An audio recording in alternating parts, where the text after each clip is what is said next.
మీరు ఇంజనీరింగ్ చేశారా? జాబ్స్ కోసం సెర్చ్ చేస్తున్నారా? 3600 మందికి పైగా స్టూడెంట్స్ కి జాబ్స్ వచ్చేలా చేసిన Code Gnan 100 days software course లో జాయిన్ అవ్వండి. మీ కెరియర్ ని బిల్డ్ చేసుకోండి. వెల్కమ్ టు సుమంటి నేను మీ Sumanti Vinayak. According to legal point of view నుంచి చూసేటప్పుడు 498A చాలా మంది దాన్ని దుర్వినియోగం చేస్తున్నారని చెప్పేసి అంటూ ఉంటారు. కొంతమంది ఏమో 498 అనేటువంటి యాక్ట్ లేదనంటే మా జీవితాలు మొత్తం నాశనం అయిపోయాయి అని చెప్పేసి కొంతమంది ఆడపిల్లలు మాట్లాడుతూ ఉంటారు. అసలు ఈ చట్టం ఏం చెప్తోంది? ఇది దుర్వినియోగం అవుతుందా, సద్వినియోగం అవుతుందా అనేటువంటిది, అండ్ దీనికి సంబంధించినటువంటి రైట్స్ ఎలా ఉంటాయి?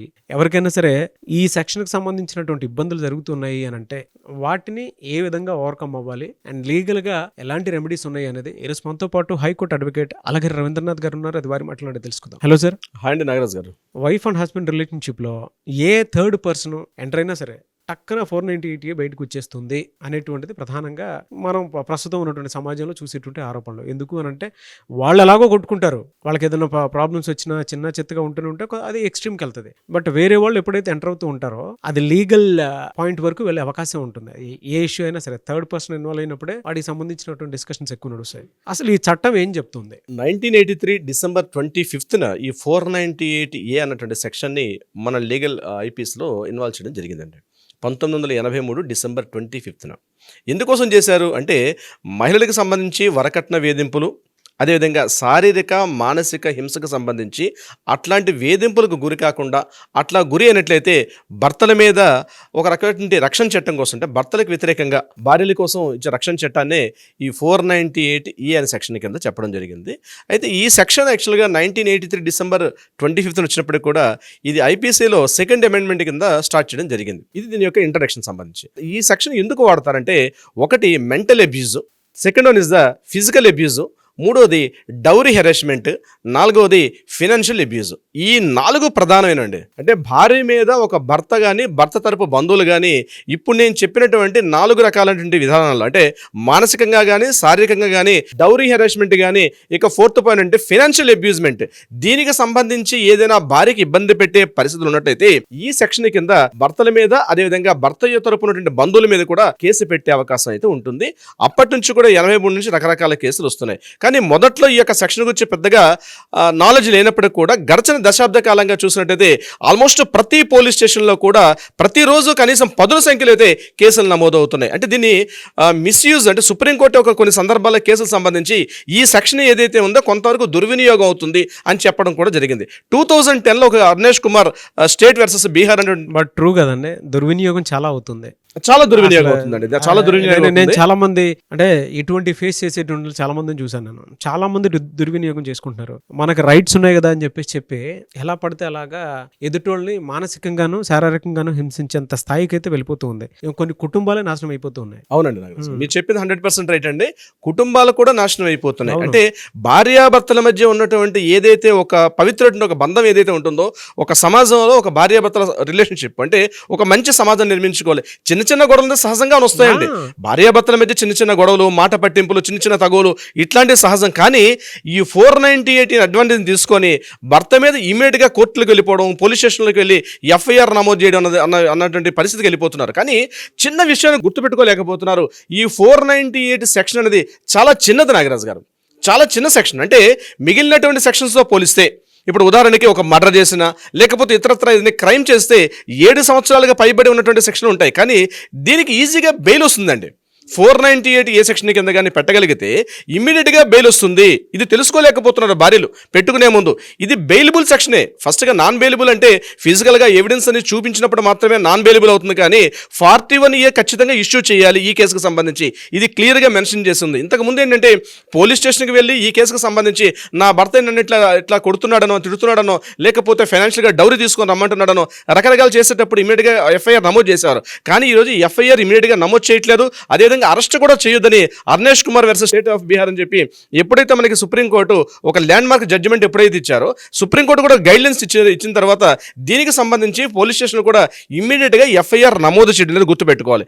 నెంబర్ 2 ఏంటంటే దీని మీద ఒకవేళ భర్తకి ఇచ్చినప్పుడు కూడా భర్త కూడా 41A నోటీస్ ఇష్యూ చేసి కానీ అప్పుడు దీని మీద అరెస్ట్ చేసే అవకాశం లేదు. ఇది గుర్తుపెట్టుకోవాలి. 41A ఇచ్చారంటే ఖచ్చితంగా బిలో 7 years ఉన్నటువంటి కేసులకు మాత్రమే 41A అన్నది ఇష్యూ చేస్తారంటే మిమ్మల్ని అరెస్ట్ చేస్తున్నాం అనే విషయం చెప్పడానికి. ఇంకొకటి ఏంటంటే దీనికి యాంటిసిపేటరీ బెయిల్ కూడా తీసుకురావచ్చు. ఒకవేళ ఖచ్చితంగా అరెస్ట్ చేసే ఉద్దేశం ఉంటే దీని మీద యాంటిసిపేటరీ బెయిల్ కూడా తీసుకునే అవకాశం కూడా ఉంటుంది. ఒకవేళ లోవర్ కోర్టు దీని మీద అబ్జెక్షన్స్ పెట్టినప్పుడు పై కోర్టు కూడా వెళ్ళి దాన్ని క్లోజ్ చేసుకునే అవకాశం కూడా ఉంటుంది. ఒకవేళ ఫ్యామిలీ కోర్టులో అరెస్ట్ వారెంట్ ఇష్యూ చేసినప్పుడు కూడా పై కోర్టుకి వెళ్ళొచ్చు, లేదా హైకోర్టుకి వెళ్ళి కూడా క్వాష్ పిటిషన్ పెట్టుకునే అవకాశం కూడా ఈ 498 మీద ఉంది.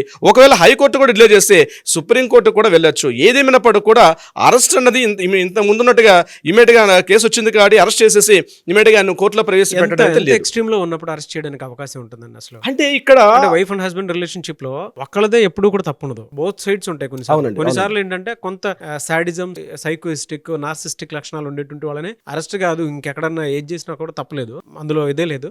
ఏ ఎక్స్ట్రీమ్ పాయింట్ లో ఉన్నప్పుడు జనరల్ గా అరెస్ట్ చేసే అవకాశం ఉంటుంది. అరెస్ట్ అనేది చాలా ఎక్స్ట్రీమ్ అండి. అంటే రియరెస్ట్ రేర్ ఆఫ్ కేసుల్లో మాత్రమే అరెస్ట్ చేస్తారు. నేను ఆ వర్డ్ వాడతాను, రియరెస్ట్ ఆఫ్ రేర్ కేసుల్లో.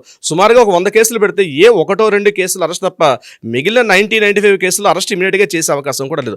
ఉదాహరణకి ఎగ్జాంపుల్ చెప్తాను. భార్య భర్త ఇద్దరు కూడా కొట్టుకున్నారు ఇంట్లో. అతను ఏం చేశాడు, ఫిజికల్ హ్యాండ్లింగ్ చేశాడు. ఇంట్లో ఏదో వస్తువుతో ఆమెను విసిరి కొట్టాడు. కోర్టులో రేపు కేసు ఫైల్ చేసేటప్పుడు ఎవిడెన్సెస్ చాలా ఇంపార్టెంట్. కోర్టుకు కావాల్సింది నిజం కాదు, కోర్టుకు కావాల్సింది సాక్ష్యం. మీరు ఫైల్ చేస్తున్నారు 498 అన్నది ఫైల్ చేస్తున్నారంటే మీ దగ్గర ప్రాపర్ ఎవిడెన్సెస్ ఉండాలి. లేదా అంతేగాని కోర్టు ముందుకు వచ్చి జడ్జి గారి ముందర మొత్తం ఏడుపులు పెట్టి పెడబొబ్బులు పెట్టేసి నాకు ఇట్లా జరిగిపోయింది అట్లా జరిగిపోయింది అంటే ఇది జడ్జిమెంట్ మీద ప్రభావితాన్ని చూపించదు.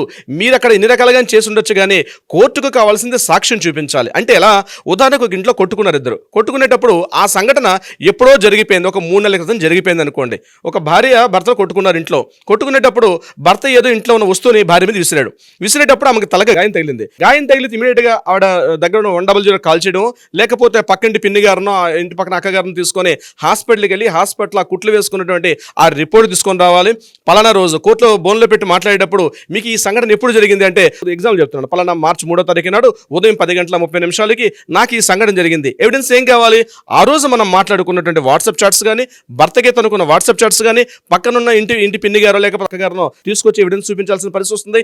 లేకపోతే ఆ రోజు ఆ ఇంట్లో ఉన్న వృద్ధ తల్లిదండ్రులు ఉంటారు. ఒక్కోసారి ఈ కేసు ఎంత మిస్యూజ్ అయిపోయిందంటే ఇంట్లో ఉన్న అబౌవ్ సీనియర్ సిటిజన్స్ అండి, 60 ఏళ్ళు 65 ఏళ్ళు పైబడిన వృద్ధులను కూడా ఈ కేసులో తీసుకొచ్చి అదుగో మా అత్తమామ కూడా ఆ రోజు నన్ను రెస్పాండ్ కాలేదు కాబట్టి వాళ్ళని కూడా దోషులుగా తీసుకొని రావడం, పెళ్లి అయిపోయి వేరే ఇంటికి వెళ్ళిపోయినటువంటి భర్త యొక్క తమ్ముడు భార్యను కూడా ఇందులో ఇరికించడం, అదేవిధంగా పెళ్లి వేరే ఇంటికి వెళ్ళిపోయినటువంటి ఎవరైతే భర్త ఉంటారో భర్త యొక్క సిస్టర్ యొక్క హస్బెండ్ కూడా ఈ కేసులో ఇరికించే ప్రయత్నం చేయడం. అంటే మిస్యూజ్ అనేది అనేక రకాలుగా. ఆ రోజు ఆ సంఘటనలో మీరు జస్ట్ కేసు ఫైల్ చేశారు అన్నంత మాత్రాన, కానీ కేసు ఫైల్ చేసినంత మాత్రాన్ని తీసుకొచ్చి అరెస్ట్ చేసే పరిస్థితి లేదు. కానీ రేపు మీరు కోర్టులో అవన్నీ కూడా మీరు ఏదైతే పెడుతున్నారో ఆ ప్రవేశపెట్టేటప్పుడు సాక్ష్యాధారాలుగానే ప్రాపర్గా చూపించకపోతే మీరు ఆ రోజు కేసు ఫైల్ అవుతుంది. కానీ ఈ కేసు జడ్జిమెంట్ రావడానికి కనీసం ఒక 3 years or 4 years పడుతుంది. ఈ 3 years పాటు మీరు కోర్టు మెట్లు ఎక్కి దిగడానికి మీరు సిద్ధపడి ఉండాలి. ఇంకొకటి, మీ కుటుంబం ఈరోజు పరుగు పోతుంది. అపార్ట్మెంట్లో ఉన్నా లేకపోతే మీ కుటుంబాల్లో కావచ్చు, మీకున్నటువంటి ఆ సోషల్ స్టేటస్లో కూడా మీకంటూ అవమానం పడే అవకాశం కూడా ఉంటుంది. మీ భార్య ఇలా చేసిందని ఆ భర్తకు అవమానం, లేదా ఆ భర్త తరపున బంధువులు కూడా ఈ అవమానం ఉంటుంది. కేసు ఫైల్ చేసే ముందు 1-10 సార్లు ఆలోచించుకోవాల్సిన అవసరం కూడా ఉంటుంది. రీసెంట్ గా నాకు కేసు వచ్చింది నాగరాజు. ఎప్పుడో 2022లో భర్త భార్యను కొడుతున్నటువంటి ఒక వీడియో ఫుటేజ్ బయటకు వచ్చింది. ఆ ఫుటేజ్ పట్టుకొని ఇగో ఈ రోజు నన్ను అని చెప్పి ఈ రోజు 498 కేసు పెట్టడానికి ఆవిడ పోలీస్ స్టేషన్కి వెళ్ళారు. అక్కడ పోలీసులు కూడా ఇమీడియట్ గా ఏం జరిగిందో తెలియదు కానీ వాళ్ళు కూడా FIR నమోదు చేశారు, ఛార్జ్ షీట్ ఫైల్ చేయడానికి ముందుకెళ్లారు. ఎప్పుడో 2 సంవత్సరాల క్రితం జరిగింది ఆ కొట్టినటువంటి కేసుకి మనం ఫైల్ చేయొచ్చా? కుదరదు. దీనికి కూడా లిమిటేషన్ యాక్ట్ ఉంది. విత్ ఇన్ 3 years లో మాత్రమే, సంఘటన జరిగిన 3 years లో మాత్రమే దీన్ని ఫైల్ చేసుకోవాల్సిన అవసరం తప్పించి 2 years 3 years 5 years బ్యాక్ ఎప్పుడు జరిగిన సంఘటనే దాన్ని జస్ట్ ఆయన అప్పుడు కొట్టాడు కాబట్టి ఇప్పుడు ఈ రోజు నొప్పి తగలడం అన్నది ఇంపాసిబుల్. మీరు సంఘటన జరిగిందంటే విత్ ఇన్ 3 years దాన్ని ఫైల్ చేయాల్సింది తప్పించి సంఘటన జరిగిపోయిన 3 ఏళ్ల తర్వాత వచ్చి నేను కేసు ఫైల్ చేస్తాను అని చెప్పి మీరు చెప్పడం బాగానే ఉంటుంది. అక్కడ ఉన్న పోలీస్ ఇన్స్పెక్టర్ గారు కూడా దాన్ని కేసు ఫైల్ చేయడం, ఇంటరాగేషన్ పిలిపించడం. ఇంకొకటి, ఇద్దరి మధ్య సత్సంబంధాలు లేవు అంటే భార్యాభర్త విడాకులు తీసుకోలేదు, ఎక్కడో దూరంగా ఉన్నారు, ఒక ఇంట్లో లేరు, ఎక్కడెక్కడో దూరంగా ఉన్నారు. ఆయన ఎక్కడో వైజాగ్లో ఉంటాడు, మీరు ఇక్కడ హైదరాబాద్ ఉన్నారు. ఇటువంటి సందర్భాలు ఆయన మీద 498 ఎట్లా పెడతారు? లేదండి ఆయన మానసికంగా నాకు ఫోన్లో కానీ వాట్సాప్లో కానీ బెదిరిస్తున్నాడంటే అవి మీరు ప్రూవ్ చేయాల్సిన అవసరం ఉంటుంది. అవేమీ లేకుండా మీరు డివోర్స్ తీసుకోకుండా దూరంగా ఉన్నాడని అంటే దూరంగా ఉన్నాడు, భర్త నాతో కలిసి లేడు అని చెప్పి 498 పెట్టే అవకాశం కూడా లేదు. ఇట్లా 498కి చాలా పారామీటర్స్ ఉంటాయి నాగరాజు గారు. అవన్నీ దృష్టిలో పెట్టుకోకుండా నేను కాస్త ఏడుస్తున్నాను పెడబోబులు పెడుతున్నాను చెప్పి తిన్నగా పోలీస్ స్టేషన్కి వెళ్ళి ఒక ఎఫ్ఐఆర్ నమోదు చేసి ఇమీడియట్గా ఆయనకి కేసు మెట్లు ఎక్కించడం అనేది కరెక్ట్ కాదు. మీరు ఫైల్ చేసే ముందు దాని తలకు ఉన్నటువంటి పారామీటర్స్ ఎంతవరకు ఉంది, ఎంతవరకు పాసిబిలిటీస్ ఉన్నాయి, ఎవిడెన్స్ అన్ని ప్రొడ్యూస్ చేసుకోకపోతే ఈ 3 ఏళ్ల 4 ఏళ్ల పాటు మీరు కోర్టు మెట్లు ఎక్కి దిగడం అనేది చాలా అవమానకరంగా ఉంటుంది, టైం వేస్ట్ కూడా అవుతుంది నాగరాజు గారు. అక్కడ దాకా వెళ్లకుండా మీలాంటి వాళ్ళ దగ్గర కౌన్సిలింగ్ త్రూ లేదంటే ఆల్రెడీ ఇది ఫేస్ చేస్తున్నటువంటి చాలా మంది ఉంటారు, మిమ్మల్ని అప్రోచ్ అవ్వచ్చు. అప్రోచ్ అవ్వాలంటే ప్రాసెస్ ఏంటి? తప్పనిసరిగా నాగరాజు గారు ఏదైతే కింద స్క్రోల్ అవుతున్న నెంబర్ని కాంటాక్ట్ చేసినా లేదా కాల్ చేసినా అట్లీస్ట్ వాట్సాప్లో ఒక మెసేజ్ పెట్టినా ఇమీడియట్గా మన లీగల్ టీం వాళ్ళని అప్రోచ్ అవుతారు. మీరు కౌన్సిలింగ్కి రావచ్చు. మీ మధ్య ఉన్నటువంటి ఆ సత్సంబంధాలు చెడిపోతే వాటిని కూర్చుని మాట్లాడుకునే పరిష్కార మార్గం అనేది ప్రయత్నం చేసే అవకాశం ఉంటుంది. ఒకవేళ లేదు ఇంకా తీవ్రతరంగా ఉన్నటువంటి పరిస్థితుల్లో నిజంగానే మీ భర్త మిమ్మల్ని హెరాస్మెంట్ చేస్తున్నాడు, ఆయన మీద తీవ్రంగా మిమ్మల్ని మానసికంగా శారీరకంగా రకరకాలుగా ఇబ్బందులు కూర్చున్న సందర్భాల్లో ఏ రకంగా కేసులు ఫైల్ చేసుకోవచ్చు, కేసు కోర్టులో పెట్టి ఎక్కడానికి బిఫోర్గా ఏమైనా పాసిబిలిటీస్ ఉంటే అవన్నీ కూడా మనం ప్రయత్నం చేసే అవకాశం ఉంటుంది.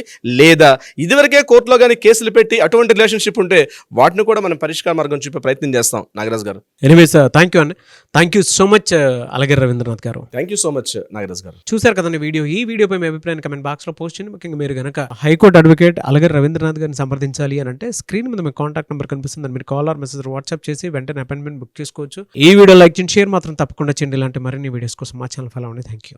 సుమన్ టీవీలో మీ పర్సనల్ అండ్ బిజినెస్ ప్రమోషన్స్ కోసం కింది నెంబర్కి కాంటాక్ట్ చేయండి.